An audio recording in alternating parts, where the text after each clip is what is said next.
Okay, welcome back to everyone here and everyone online. I'm going to teach you this next topic of what is merit. This is an important topic to understand, and now that you understand the natural law of Kamma to a certain degree, you can start to understand what is merit. Because merit is essentially wholesome Kamma, but it's a unique type of Kamma, and I'll help you to understand what this is. Okay, just like always, you guys are welcome to ask any and all questions that you like. So what merit is it's the readiness and willingness to be able to frequently give something more than is strictly required, such as your time, effort, energy, financial support, or resources, without any expectation of anything in return, that supports the continued sharing of the teachings of the Buddha, contributing to others' people's ability to be able to attain enlightenment. So what this is generosity that is directed towards helping other people to get access to the teachings. Because as you learn and grow and develop on this path, and you see that these teachings are true and they actually improve the condition of your mind in your life, you might decide you would like to help these teachings reach other people. And that's what we call merit. So merit is this wholesome Kamma generated through generosity, where you're making gifts to the community of practitioners, to ordained practitioners. The Buddha describes that it would be wise to make gifts to anybody in one of the 4 stages of enlightenment. He refers to this as the Aryan Sangha, which means the noble community. Because by coming in contact with someone in one of the 4 stages of enlightenment, it gives you the opportunity to cultivate wisdom and be able to get to enlightenment yourself. So generosity is something that you're going to need to practice and with many different people in your life. But as you're directing that generosity towards helping other people get access to the teachings, that's called merit. So I have this diagram that's going to help you to be able to see this. So there's a practice of generosity, which you guys probably know by now is training your mind to let go, eliminate craving, desire, attachment. That's the cause of discontentedness. So you're going to need to practice generosity frequently. The Buddha teaches you to practice this daily, that you're practicing generosity in some way within your day. So whenever you're practicing generosity, when you ask yourself this question, was this an offering to a teacher to support the continued sharing of the teachings of the Buddha, helping others to attain enlightenment? If the answer is no, you're experiencing these benefits, where you're eliminating craving, desire, attachment from your own mind, because you're training your mind to give and share and be joyful in sharing with others. And you're also generating wholesome Kamma, eliminating any selfishness that's in the mind. But if you answer this question yes, that it is an offering to be able to support the continued sharing of the teachings of the Buddha, you're still experiencing the elimination of craving, desire, attachment, and you're still eliminating selfishness within your own mind, producing wholesome Kamma, but you're helping other people to attain enlightenment because you're now making the teachings available to them. So for 2,500 years, this has been practiced. From the lifetime of the Buddha all the way until now, people have chosen to practice generosity to produce merit. So like, for example, where we're sitting right now, this is merit everywhere around you. This land at one time would have been owned by a Thai person, but it was donated and someone said, hey, I've experienced enough benefit with the teachings of the Buddha that I would like to make these teachings available to other people. Here's this land. You guys can build a temple. So now many community members came together over 500 years ago. This temple's over 500 years old.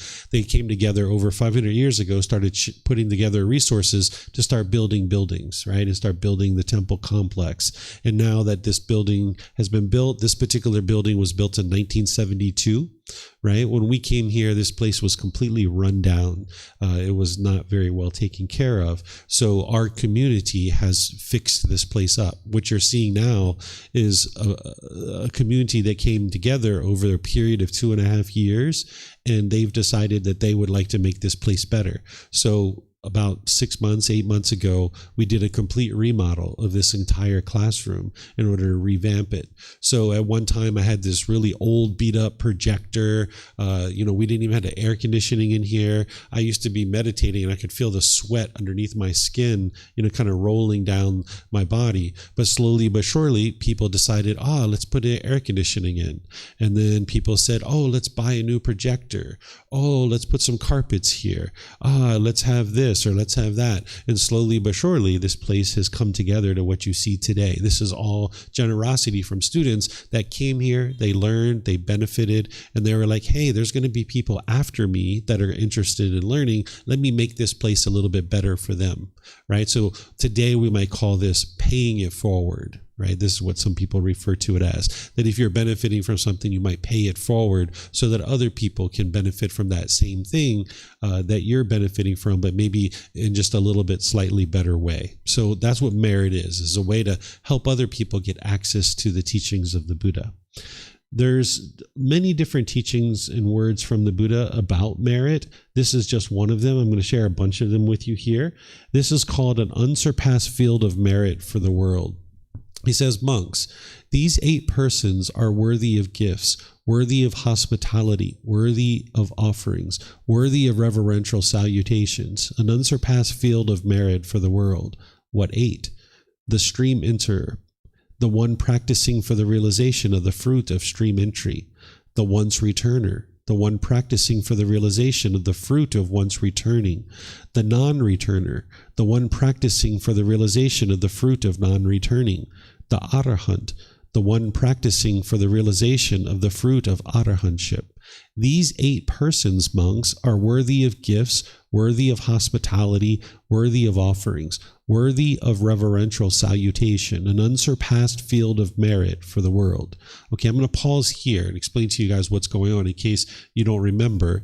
If you think back to Monday, I was teaching you the 4 stages of enlightenment: stream enterer, once returner, non-returner, and arahant. An arahant is when you're actually enlightened. You've purified the mind of all the 10 fetters. What the Buddha is saying is that these are the people that he would suggest people make offerings to. Because if you can imagine, during the lifetime of the Buddha, there was thousands and thousands and thousands of people that were learning from him. And not all of them were practicing the teachings closely, just like nowadays. You can see some people that are practicing very closely and some people may not be, right? And what the Buddha was encouraging people to do is to make offerings to people who are practicing closely. Because if you're in one of these 4 stages of enlightenment, or you're practicing to get into one of those 4 stages of enlightenment, you're practicing the teachings very closely. And now when you come in contact with those kinds of people, it's going to help you to be able to get the wisdom to also move forward on your journey to enlightenment. So he's saying, don't just make your offering to anybody and everybody. Look for someone who's practicing the teachings very closely. And you need to be able to do that in a non-judgmental way. And the Buddha gives you guidance on how to figure this out. And we'll talk about that here in a moment. So here, this goes on. The Buddha says, the 4 practicing the way, the 4 established in the fruit. This is the upright community, composed in wisdom in virtuous behavior or moral conduct, for people intent on sacrifice, for beings seeking merit, for living beings seeking merit, making merit that ripens in the acquisitions. What is given to the community bears great fruit. Okay, so up here he's saying the 4 practicing the way and the 4 established in the fruit. That's what these 8 people are up here. He's calling this the upright community. Sometimes he calls it the straight community. You know, if you think that if you lived during the lifetime of the Buddha, you would probably be interested in learning from the Buddha and nobody else, right? And you might think that the Buddha was the only person teaching, but this wasn't actually true because not everybody knew he was a Buddha during his lifetime. 2,500 years later, we know that he was a Buddha, right? Because he meets all 3 criteria. He got to enlightenment by himself without the help of teachers or guides. He dedicated the rest of his life to sharing his independently discovered teachings, and countless people got to enlightenment. He then preserved his teachings in such a way that countless more people got to enlightenment after his death. So it wasn't until after his death that more and more of the entire world knew that he was a Buddha, but during his lifetime that everyone knew he was a Buddha. So there were other teachers who were teaching and claiming that it was their teachings that led to enlightenment. But the Buddha knew it was his teachings that led to enlightenment. So he would refer to his community as the upright community or the straight community, because he knew that they were practicing the true way to get to enlightenment, because he knew that that was the true way. So he would refer to them as the upright community, composed in wisdom, meaning they completely understand the path to enlightenment, and virtuous behavior. They're conducting themselves through behavior very wisely. And now he's saying down here, he's saying for people who are interested in seeking merit, making merit that ripens in the acquisitions. What the acquisitions are is that you're acquiring one of the 4 stages of enlightenment. By you making an offering to someone in one of the 4 stages of enlightenment, it's not like a mystical and magical thing like, wow, you've magically created some benefit. No, the thing that's beneficial is that you're coming in contact with someone who understands how to get to the 1st, 2nd, 3rd, or 4th stage of enlightenment. And now you can talk with them and gain the wisdom for yourself. So if you're making offerings to someone in the 4 stages of enlightenment, or practicing to get into one of those 4 stages, it ripens in the acquisitions. It leads to you cultivating the wisdom that you need to be able to also get to those 4 stages of enlightenment. And then he says, what is given to the community bears great fruit. What he means here is that anytime you're making offerings to somebody, what you should see them doing is using a certain portion of those offerings to sustain their life, meaning food, clothing, shelter, and medical care. But you should see that there's things coming back to the community, that there's benefit coming back to the community, that this person isn't just taking the offerings and putting it in their pocket, right? They're not wearing Rolex watches. They're not driving around in a Rolls Royce. They're not flying on private airplanes. I share all this because this is actually happening in some situations, right? This was happening here in Thailand several years ago, and the Thai people found out about it. There was this one particular monk that was enriching himself. He was flying around in private airplanes. He had some Fendi bags and Gucci bags and all this kind of stuff. And the police went to go arrest him. And he escaped and he went to the USA. And they put out an Interpol warrant. And then they had the U.S. police arrest him. And they extradited him back to Thailand. And he went through the court system. And he was found guilty of fraud and embezzlement. And he was sentenced to 20 years in prison. Right? So the Thai people take this very seriously, that if somebody's practicing the teachings closely and sharing those teachings and helping people get to enlightenment, Thai people know that. But if somebody isn't, they know that too, and they're going to take action to be able to address it, right? So the Buddha didn't teach to practice merit because he was trying to enrich himself. Remember, he was already rich. He was a prince destined to become a king. If he was interested in royal riches, he already had it, and he walked away from that. He taught actually this merit and this generosity because he knew that that's what it took to get to enlightenment. You're going to see some more teachings from him here in a moment that this is going to help your mind to let go. So anytime you see a teacher who's accepting offerings, you should see things coming back, like courses and retreats and ability to learn and resources, and that person's willing to support you and help you to grow. You should see a center that is capable of hosting these types of things, because the resources that the students are sharing should be coming back to the community. That's what the Buddha is saying here, is what's given to the community bears great fruit. That anybody who's accepting offerings, they're going to have enough for themselves, but then they're going to be able to give back to the community as well. So that's what you should see. In terms of your practice, there's the practice of generosity, which is helping the mind to eliminate craving, desire, attachment. Because with craving, desire, attachment, the mind will become quite selfish. It'll hold on to things very tightly. And you would like to be able to practice generosity, which is training the mind to let go. So it's helping you to eliminate discontentedness, and it's helping you to eliminate the cycle of rebirth. The Buddha refers to this as eliminating the stain of selfishness, because that's what the unenlightened mind tends to have, is the stain of selfishness. That if I do this for 3 hours, I want this in return. And if I do this for 3 days, I want this in return. And it's unwilling to do anything outside of that, right? Because you need to do that to a certain degree, right? You need to work and you need to make money, but you need to also be able to have a certain portion of your life where you're practicing generosity. And merit is practicing generosity towards helping people get access to the teachings. As you're learning and growing and developing on this path, and your doubt about these teachings is diminishing, then that might be a time where you start thinking about, maybe I'll make these teachings available for other people by supporting them. Because as you're learning and growing and developing on the path, if you're applying the teachings that the Buddha taught, you're going to see improvement to the condition of your mind in your life. And slowly but surely, you're going to eliminate your doubt. You're going to get to a point where you have no doubt that these teachings are leading to improvement to the condition of your mind in your life. Because you're going to see situations that you were once in, that you were angry and frustrated, that you're not angry and frustrated any longer. So that might be a time where you decide you would like to help other people get access to these teachings. There is a big misunderstanding about merit that exists even here in Thailand. If you go and make offerings to teachers or ordained practitioners, sometimes they will gesture for you to go get this little urn of water. And then after you've made your offering, you pour out this urn of water into a little bowl. And then they're chanting while you're doing this. And what they think is happening is that you're transferring your merit to somebody else, typically dead relatives. So basically like uncles and aunts and mom and dad, and maybe they were doing unwise things and they died. Now the kids think that they can go to the temple, make some offerings, and now they're going to transfer the benefit of that to somebody else. But if you understand the teachings of the Buddha and what he's teaching you, you understand that this isn't actually possible. Because the benefits of practicing merit is its generosity that's enhancing the quality of your mind. You're eliminating craving, desire, attachment.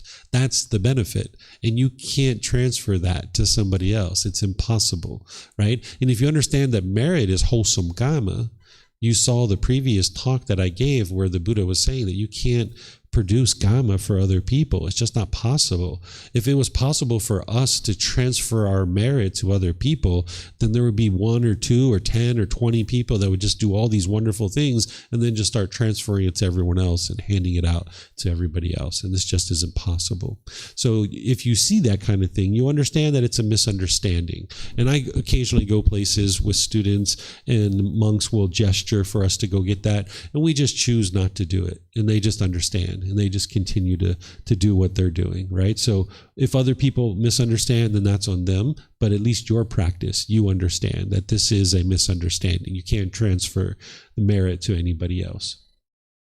Here's some teachings from the Buddha where he's talking about how to purify an offering, essentially how to make an offering if you ever decide you would like to do this. He talks about the donor and he talks about the recipient. For the donor, he says the donor should be joyful before giving. And he's talking to a female because a female asked him this question. So he's saying she here, but you could use any gender that you like. He's saying she has a calm, confident mind in the act of giving. And then she's joyful after giving. The person's joyful after. What he's teaching you is how to protect your mind, right? Because if you get to the end of your offering and you're like, oh, I gave too much. Why did I give so much? I don't have what I need for myself. Now you're having remorse, right? Or maybe you get to the end of your offering and you're like, oh man, I'm so selfish. Why didn't I give more? I could have gave more in this situation and I didn't, right? So you'd like to protect your mind. So what the Buddha is saying is before you give, be joyful, meaning you've put some thought into any offering that you're going to give. And then in the act of giving, you're confident and calm while you're giving. And then afterwards, when you're done, you should still be joyful, right? This protects your mind. Then he says, in terms of the person you're making an offering to, that it would be wise if they were free of craving, anger, and ignorance. If someone's free of craving, anger, and ignorance, they're enlightened, right? Or he says that they're practicing for the removal of craving, anger, and ignorance, right? So if you see someone who's bitter and harsh and hostile, the Buddha is saying it's not wise to make offerings to this person, right? The Buddha actually gave this guidance, but he also understood that as a brand new student on the path to enlightenment, you might find it challenging to determine whether someone has craving, anger, and ignorance in their mind. So he gave kind of like a shorthand way of thinking about this. He suggested that you look at the person's mind.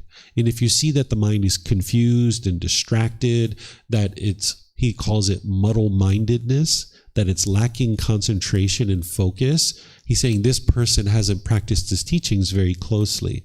But if you see someone whose mind is concentrated and focused, he's saying this person doesn't have very much pollution in the mind, so therefore this person is further along on the path.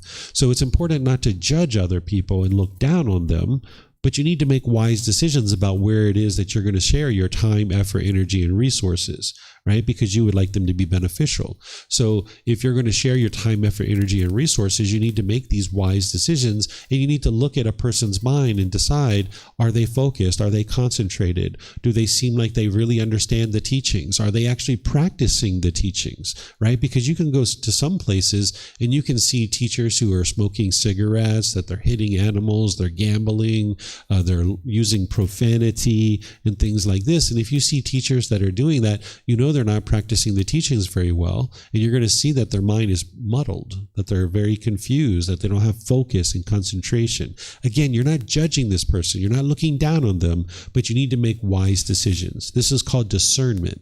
Everything that the Buddha taught is based in discernment because it's wise decisions that lead to wholesome Kamma or wholesome results. If you were to support that person who's gambling or smoking cigarettes or maybe using drugs or alcohol or something like that, your offering is going to support that.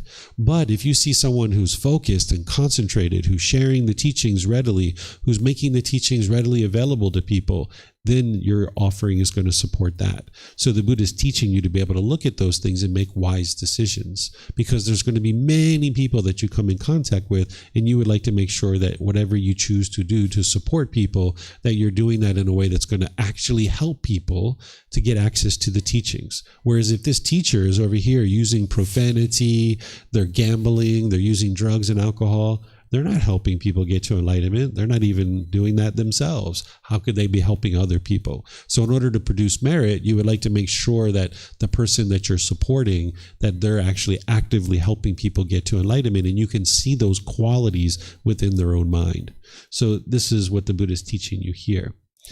Then at one point, the Buddha was asked about his teachings because, as you guys probably know, the Buddha's teachings are very comprehensive.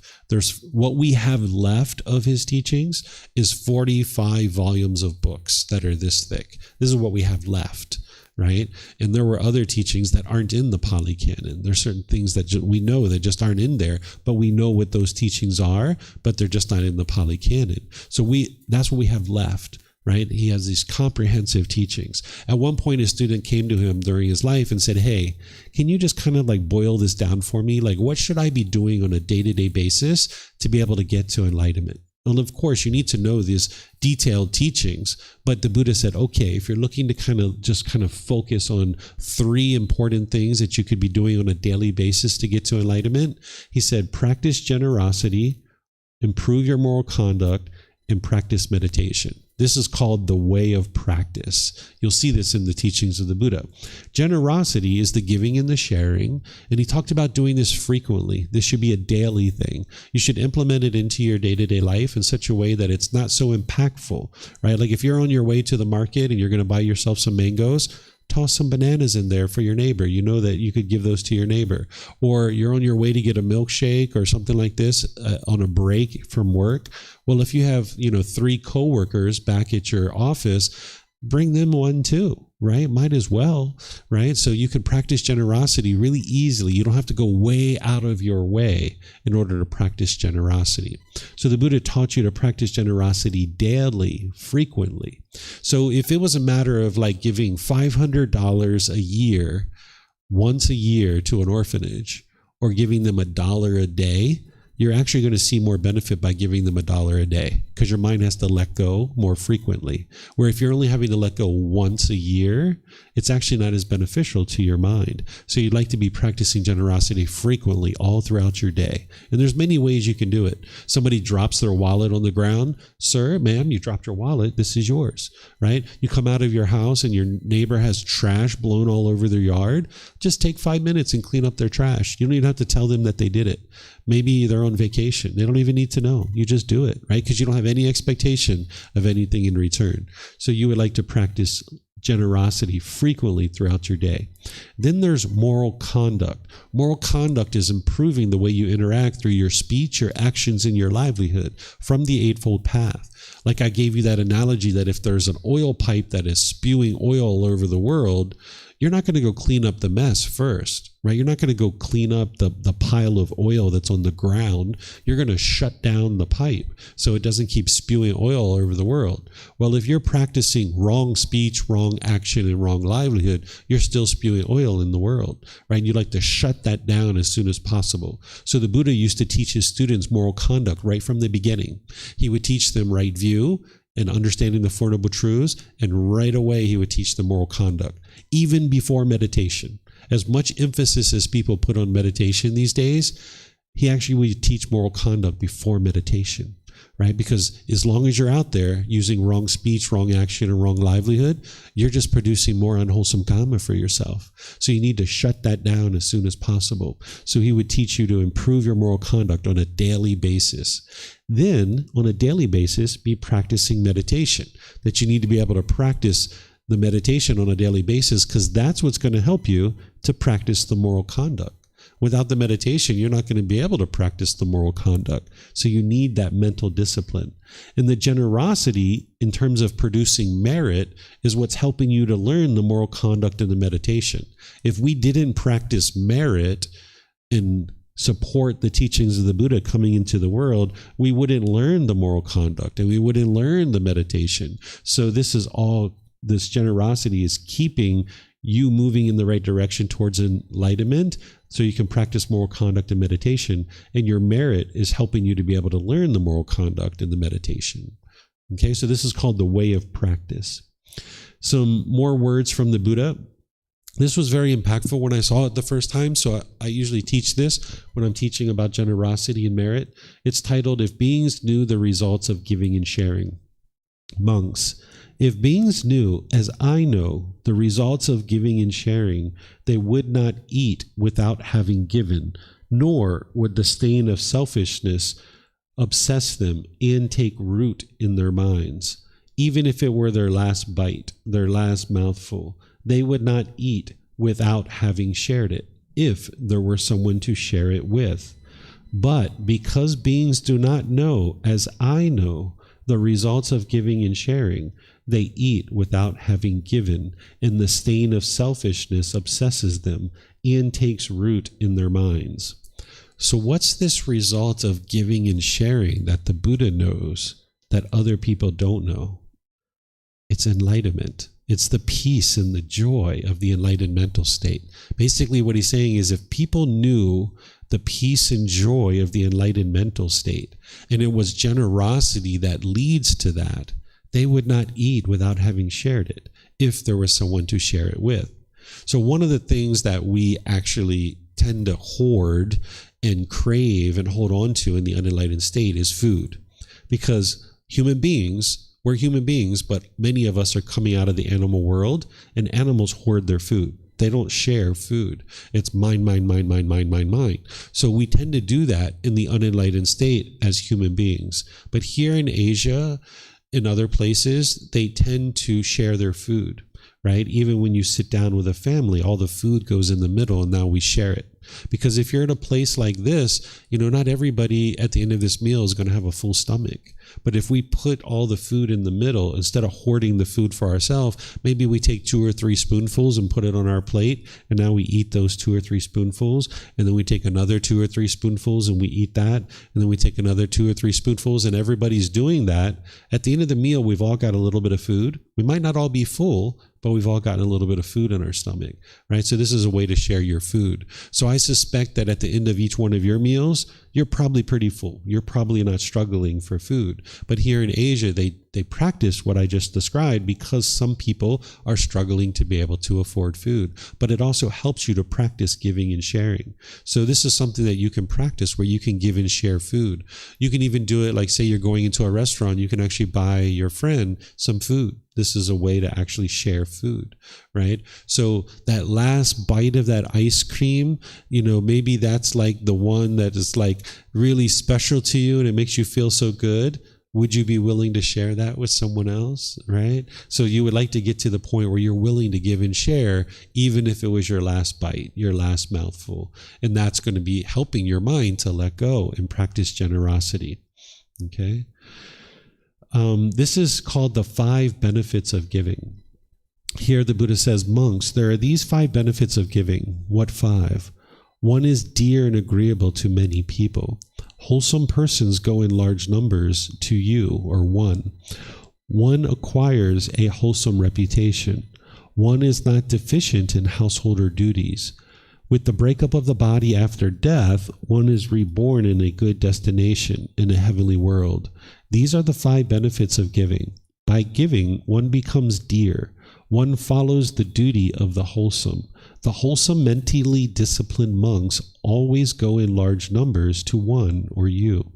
They teach one the teachings that dispels all discontentedness, having understood which the taintless one here attains nibbana.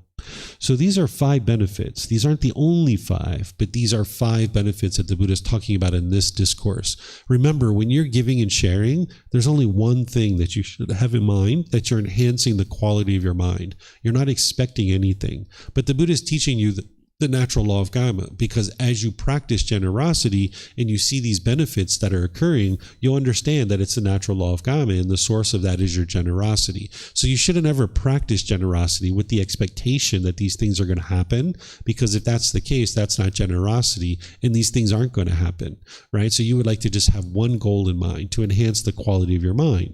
But as you're practicing generosity, you will see these benefits. So these first 4 are pretty self-explanatory, but if you guys have questions, let me know.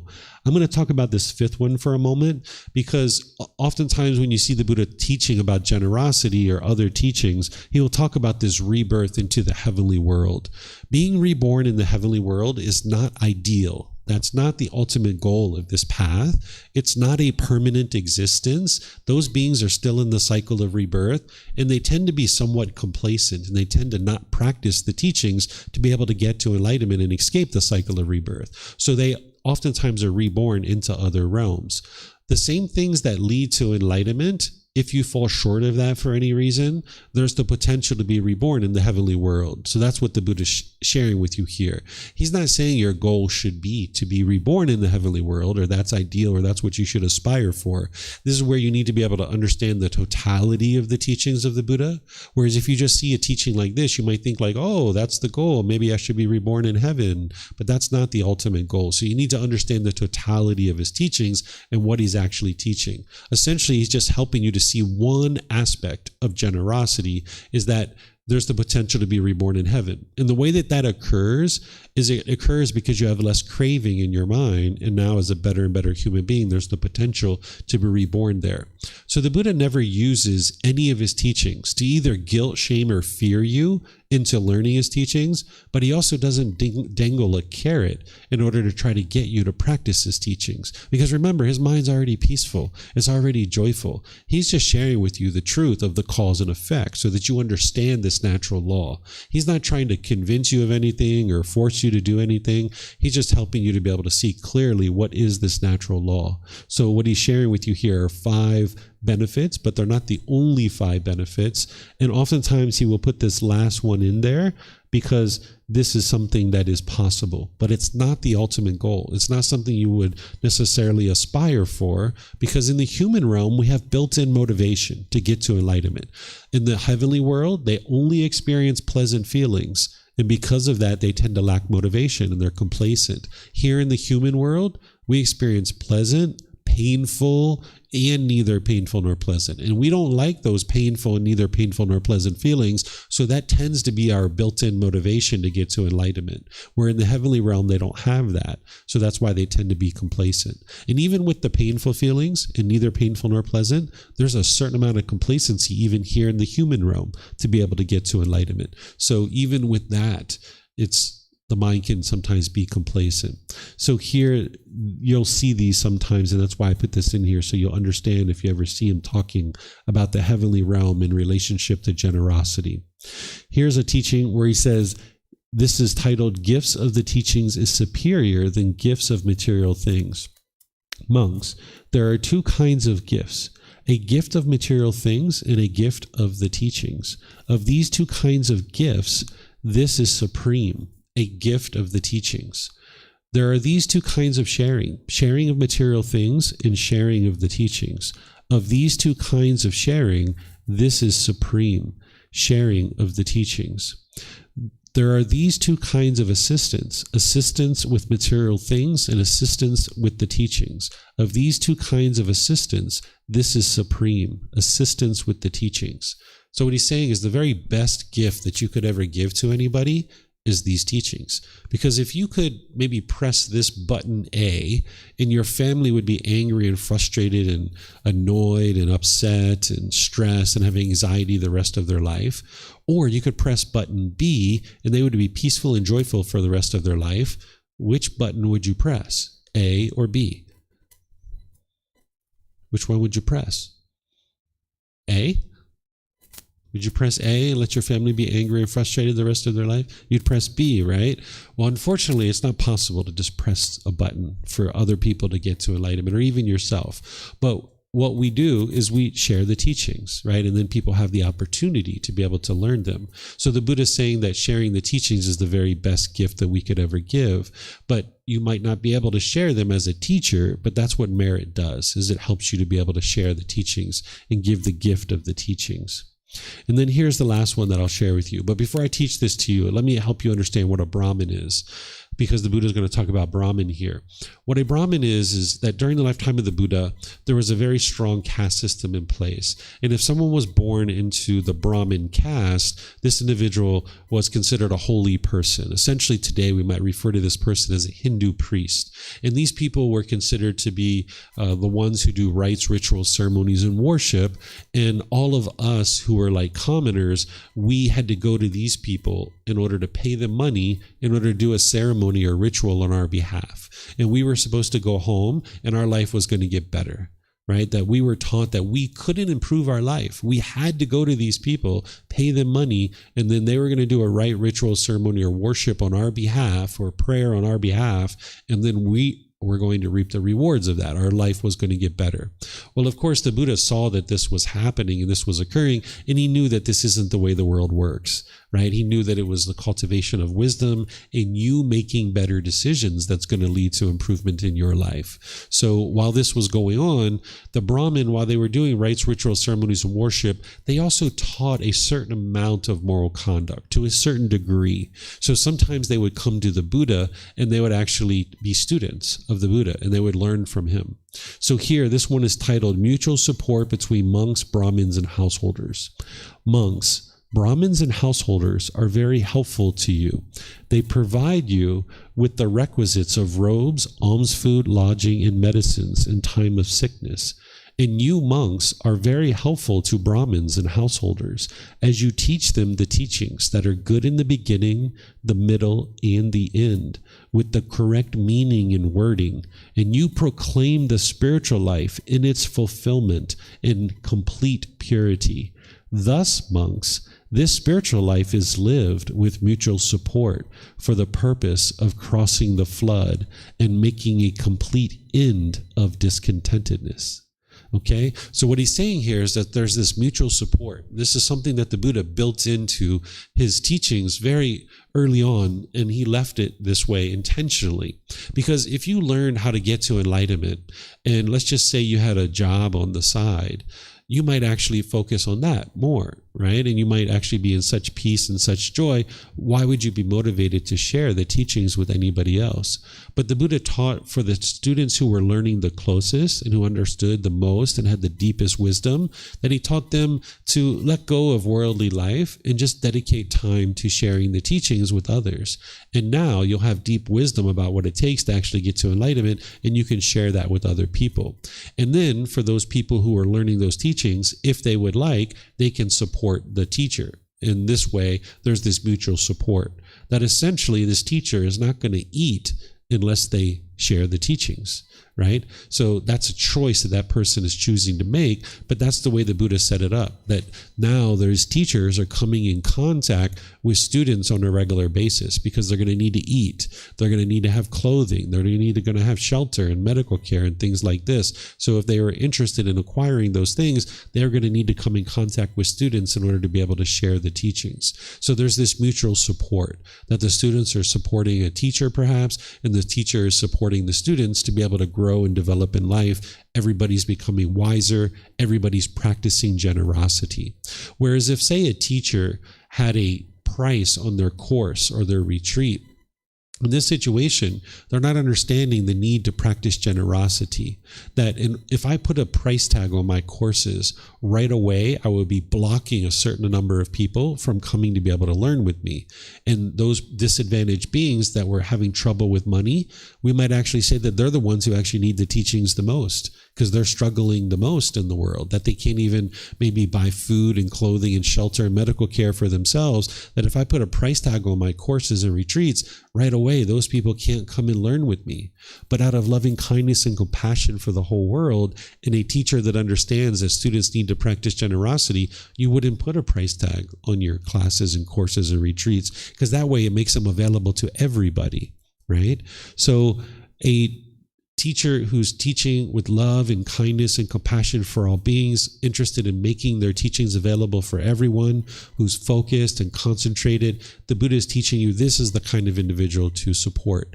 And now this individual should be supporting you and be willing to help you in your day-to-day life as well by learning and practicing these teachings. So this is what the Buddha taught, is this mutual support between students and teachers. Do you guys have any questions on this topic of merit?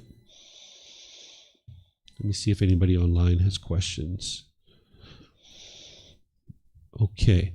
All right. Well, the way that I'm going to end this particular topic is that I would like to just pause for a moment and say to you, all of you guys, that if you have done anything while you're here to be able to support what I'm doing, to share the teachings with you, I would like to share my heartfelt thank you and appreciation for that, whether it's if you've swept the floor, if you've taken out the trash, if you've, some people might have put some financial support in the donation box to allow us to pay for water and electric and things like this. If you've done any of those things, thank you so much.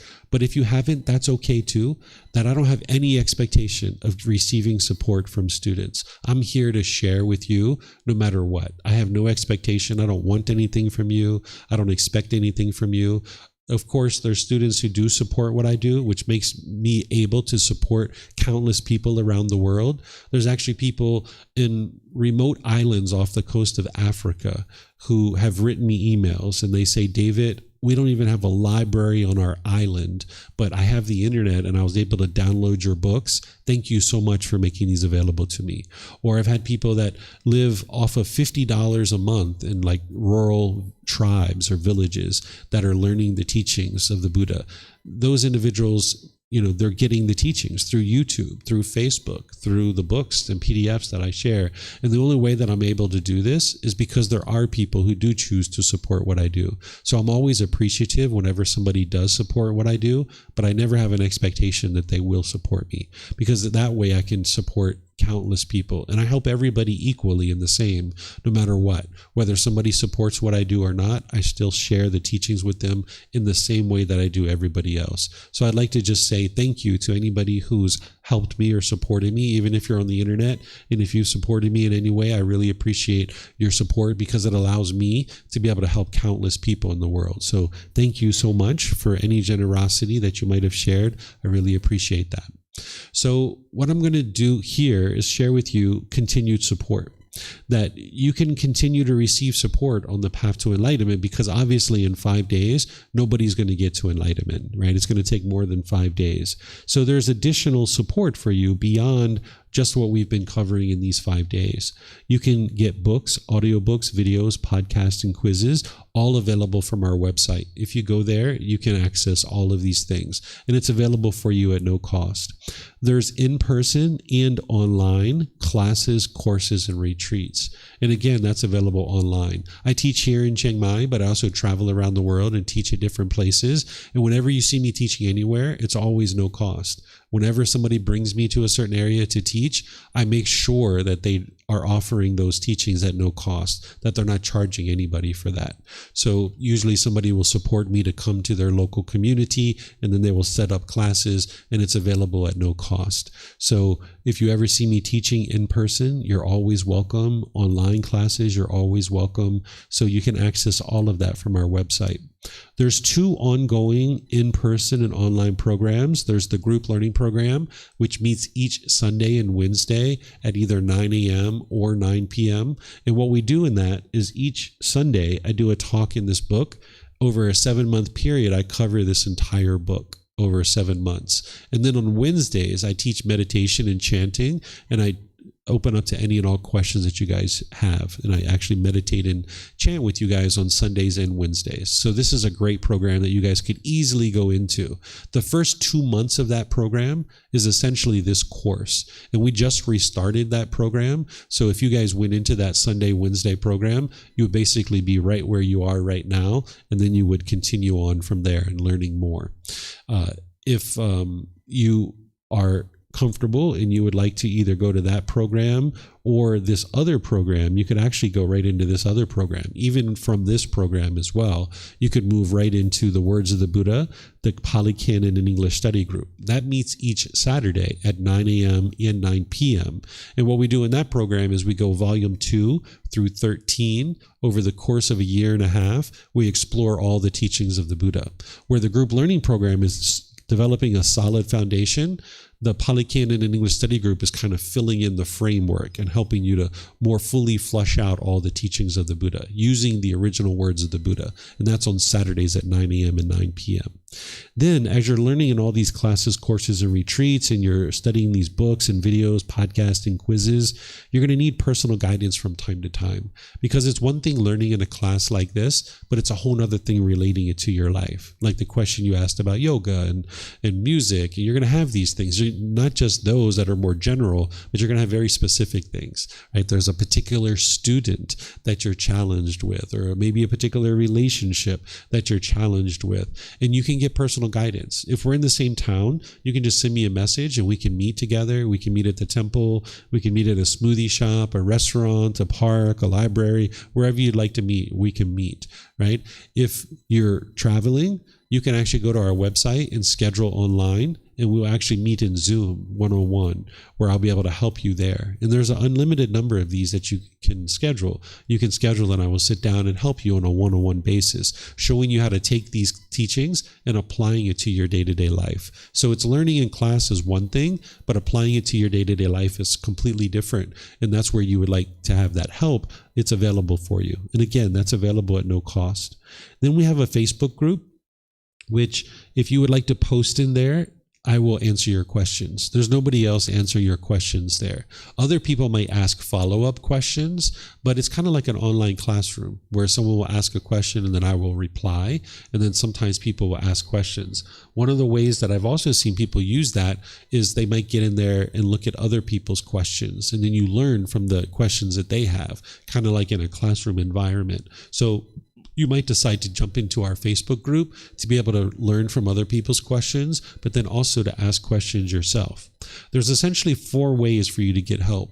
You can ask questions in a live class. You can post in our Facebook group. You can send me a private message, or you can schedule personal guidance. These are the 4 ways that you can get help. Okay, and it's always available at no cost. All right, so these are the 2 ongoing programs, the group learning program. At 9 a.m., I'm teaching here, and it's live streamed. At 9 p.m., I'm teaching at home, and it's live streamed. There's no live audience when I'm teaching in the evening. Then the same thing for the Pali Canon and English study group. At 9 a.m., I'm teaching it here, and I'm live streaming it. And then in the evening, I'm teaching it from home. So if you can make the live class, great. You can come in by YouTube, Facebook, or Zoom. But if you can't, then there's the recording. You can just watch it on your own at your own pace on YouTube or Facebook or on our podcast. So any questions on continued support beyond our class? No questions? Okay, let me see if we have anything here online. Okay, I don't see anything here either. Oh, you have a question? Yeah, sure. Go ahead. So when you have a class on Sunday and Wednesday at 9 p.m. as well, is it? Yeah. What time do you end? It's usually, depends, but it's usually about an hour and a half. Okay. Yeah. But that 9 p.m. class, it's from my house, right? So I teach it this way so that no matter what time zone you're in, there's a live class available for you, because at 9 a.m., the people in Europe are sleeping, but at 9 p.m., they're awake, right? But at 9 p.m., maybe the people in Australia are sleeping, right? So I do it like this so that no matter what time zone you're in, there's an available class for you. And depending on where you are, like if you're in North America, Central or South America, it might be Saturday night and Sunday morning, or it might be Tuesday night and Wednesday morning. So you need to look to be able to see what time the classes are. But this is based on Thailand's time zone. Thank you. Okay. All right, so what I'm going to do is just in class here for our lunch break. It's 10 minutes to 12. When we come back from lunch, I have a little activity for you guys. I'm going to share with you guys how to integrate the teachings into your day-to-day life. I have a little bit of activity for you guys, and then I'm going to talk about the field trip and be able to help you from there. If you guys aren't coming back this afternoon, just let me know, and we can talk about some of these things now if you'd like, to be able to help you guys, because I know maybe you have things that are going on in your life. You might not be coming back. Okay, same thing. Okay, so let me share this with you guys now then, okay? So let me just do this. I tell you what, because integrating the teachings is actually very short. I can teach this to you. So basically, the way you integrate the teachings into your day-to-day life to be able to get the most benefit out of them is that you would like to attend some weekly classes, either in person or online, and then in-depth learning opportunities like this one on an as-needed basis. So you're going to need to trickle these teachings into your mind, right? So you're going to need some consistent ongoing training. So the group learning program is perfect for that. And then the Pali Canon and English Study Group, and then these classes and courses and retreats that are these 5-day more intensive trainings, you can do those on an as-needed basis. Then you would like to be able to read this first book. If you haven't started reading this yet, you can get it from our website for free by downloading it. You can take it and go print it. You can get printed versions here by just reimbursing us, or you can get it on Amazon. The way that I suggest you read is just like 10, 15, 20 minutes a day. You don't need to sit down and plow through this book in 2 weeks and get to the end, because you're not going to retain it all, and you're not going to be able to independently verify it. It's kind of like if you took a big bite of pizza, it would be really hard for you to digest it. So you'd like to take little bites, chew on it and digest it, right? Chew on it, digest it, right? Just little tiny bites. And in this way, you'll slowly be learning. And if you learn this way, what you're going to notice is like, maybe you had some event that happened, some situation that happened, and 3, 4, 5 days later, you're going to run across a teaching of the Buddha like, oh my goodness, I should have did it that way. That would have worked out so much better for me, right? And this is how you're going to cultivate wisdom. Or you're going to be reading something, and 3, 4, 5 days from now, you're going to experience that exact same thing that the Buddha is talking about, and now you have the answers, right? So if you read like this little by little, you'll be able to retain it better, and you'll be able to independently verify. There are times when I sat down and planned to read the teachings of the Buddha, and in like the first 2 or 3 minutes, I was like, whoa, that's deep. I can't read anymore. I need to go out and independently verify this of whether it's true. And I would put that on hold, and I would go out for 2, 3, 4, 5, 6 days and try to independently verify what the Buddha taught in his teachings. And then I would know the truth before I would continue on. So you're going to need to make sure you don't have a craving to just plow through the book, because you're not reading for completion. You're reading for comprehension, to be able to retain and understand what it is that you're reading. So just 10, 15, 20 minutes a day is best. Then you'd like to develop a practice of generosity, where you're frequently giving your time, effort, energy, and resources with people around you. And you need to do this from the middle way, because if you are giving extensively, you're not going to have what you need to support your life. But if you are never giving, you're going to be quite selfish. So be sure you come to the middle with your generosity, with your time, effort, energy, and resources. Be frequently giving. So here in Thailand, they have donation boxes just about everywhere. So like, let's just say you could afford 100 baht, which is $3 a day, to donate. Well, maybe you put 10 baht in 10 different donation boxes, or 20 baht in 5 different donation boxes throughout your day, right? This is going to train your mind to let go. Let go, let go. So maybe you're noticing that when your bank account balance goes from here to here, you're frustrated or agitated. You can see you're attached to money, right? So you're going to need to give and share. Or maybe something happens and you have a big outlay of money, and you're frustrated about that. You can see that you're attached to your money. So you're going to need to give a certain amount of your money to other people in order to train your mind to let it go. But now let's just say like your clothes come out of the washing machine and they're ripped and they're torn, and you get frustrated. You're attached to your clothes in that situation. You're craving for them to be permanent. You're going to need to give away some of your clothes, right? And that's going to train your mind to let go. If you're noticing that there's certain jewelry that you have, and when you misplace it, your mind is shaken up by that, You're attached to your jewelry.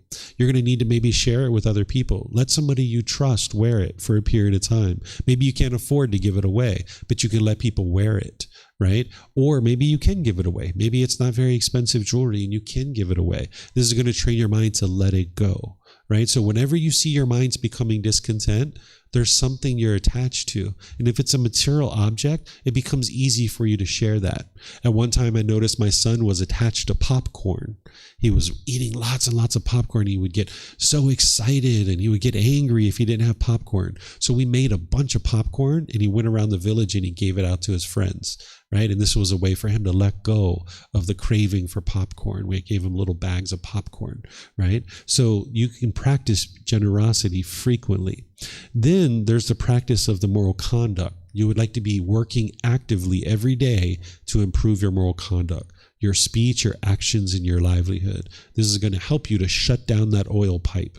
Then you would like to be building up your meditation practice of 2 or 3 sessions per day for 30 minutes or more. And knowing that that's going to take you 6 months, a year, or 2 years. You're not in a race or a competition with anybody. It's your own journey to enlightenment. So you can practice that and develop your practice.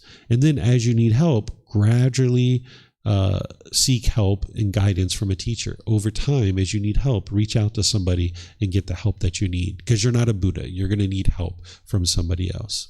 Okay, so this is how you integrate the teachings where you have some consistent ongoing learning throughout your months and years. Any questions on this? Yep. You have YouTube in a booklet format, audio format, right? How can I integrate that? I'm more auditory than, of course, reading is the best, but sure. Yeah. So the book itself, at the end of each chapter, I have links for audiobook for that particular chapter. I have the link for a podcast where I taught that chapter, and I have links for YouTube videos where I taught that chapter. So if you have a printed version or if you have an electric version, but even if you have a printed version, if you download the electric one, then you can just click on the link and it'll take you to the audiobook or to the podcast or to the video. So it's at the end of each chapter in this little table. And the other books have that too. I don't have audiobooks for all the other books, but I have the links for the YouTube video and the podcast where I taught that chapter. Yeah. Okay, so this is integrating the teachings into your day-to-day life. So now let's talk about the field trip tomorrow, if you guys would like to go. What we typically do is people show up here at 9 o'clock. We do meditation together. And then based on however many people are here, I organize transportation with the red trucks to be able to take us to Wat Umong, which is a forest temple. Then we go to the mountain and we have lunch at a Hill Tribe restaurant. Then we go to Wat Doi Satep, which is up on the mountain. And then we come back down here to the city. We usually get here around 5 o'clock, sometimes earlier, sometimes later. These two temples, they're two different branches of Buddhism within Thailand. There's the forest tradition and what I refer to as the city tradition, but it's really Dhammayut and Dhammagai. This is the two types of Buddhism that you see here in Thailand. The forest temples are considered to be closest to what the Buddha actually taught, where the other temples aren't necessarily always considered to be that.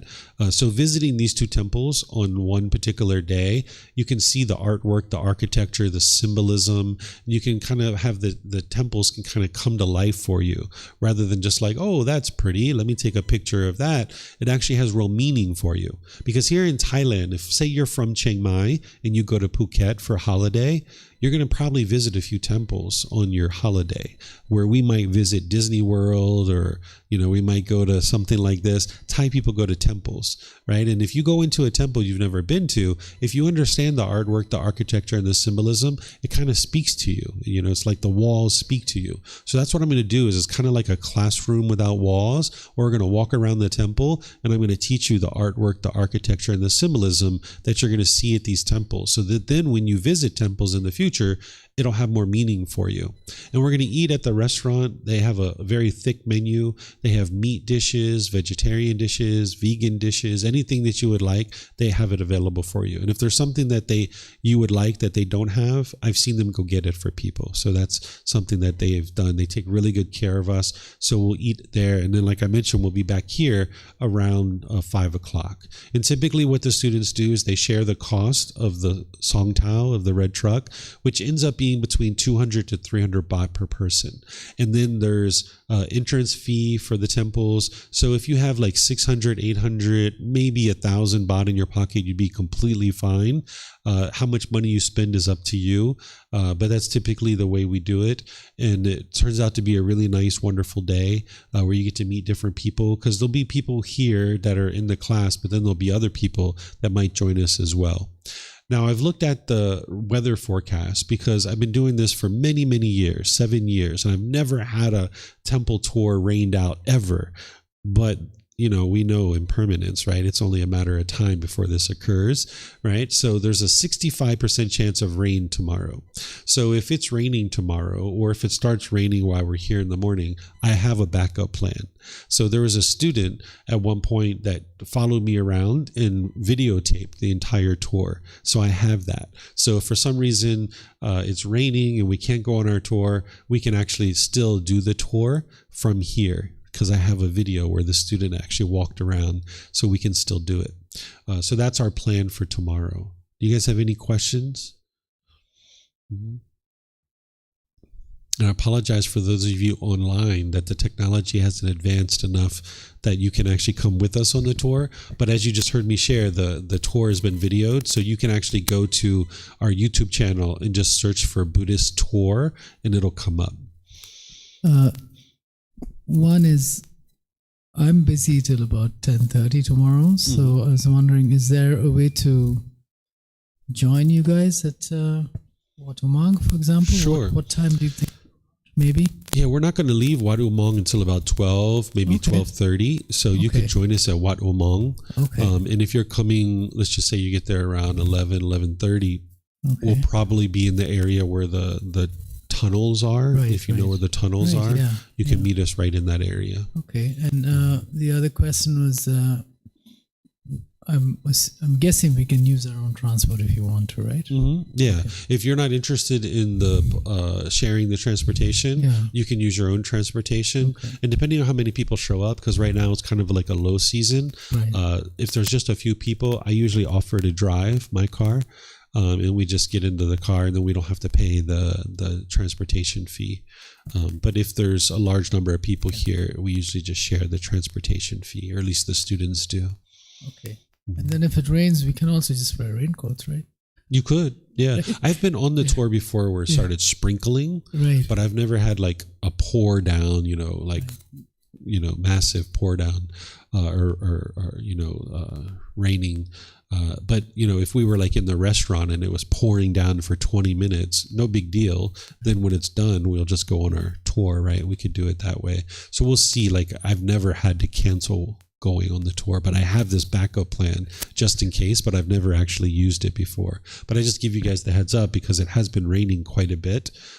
So we might end up getting rain.